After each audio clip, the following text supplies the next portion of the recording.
Moi, j'y étais quand j'étais encore quand je travaillais encore. Mais petit à petit, c'est vrai qu'il y a beaucoup de retraités, de jeunes retraités qui arrivent. Le renouvellement n'est pas simple.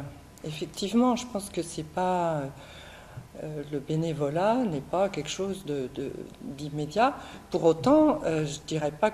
Je pense que la vie associative existe et se développe.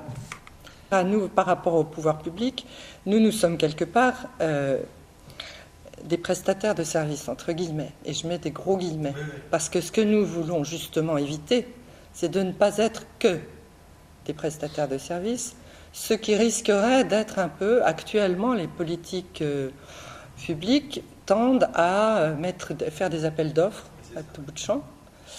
Et donc, à ce moment-là, les associations sont obligées de se positionner en tant que prestataire. Moi, je fais une prestation de service meilleure que toi, etc. Alors qu'en fait, nous, on veut bien, parce qu'à la limite, on sait qu'on rend un service.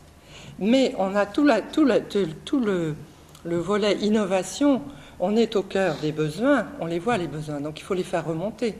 Et donc, il faut se faire entendre par les pouvoirs publics. Et là, je mets l'État aussi dedans, parce qu'à la DAS, c'est souvent avec eux qu'on a à discuter. Donc, nous, voilà ce qu'on voit comme besoin.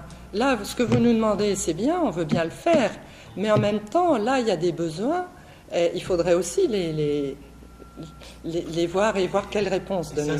On fait des expérimentations, donc on trouve un petit bout de budget ici, on peut expérimenter quelque chose, on va démontrer que c'est possible et ensuite pouvoir obtenir un financement. Actuellement, dans le contexte actuel de crise, etc., si des associations comme les nôtres ne sont pas force de proposition et force d'impact, et voire même de contestation, où on dit, eh bien, on va dans le mur, alors encore plus sûrement que ça.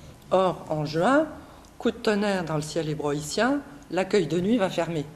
Donc, l'abri va fermer. Ouh, tout le monde. Et en fait, il y avait effectivement des directives nationales pour dire il faut réduire, etc. Et il y a eu vraiment peur de fermeture de ces places d'accueil de nuit. Là, il y a eu vraiment bagarre à ce moment-là, on s'est battu pour obtenir que ça reste et l'accueil de nuit n'est pas fermé. Donc il y a possibilité de se battre.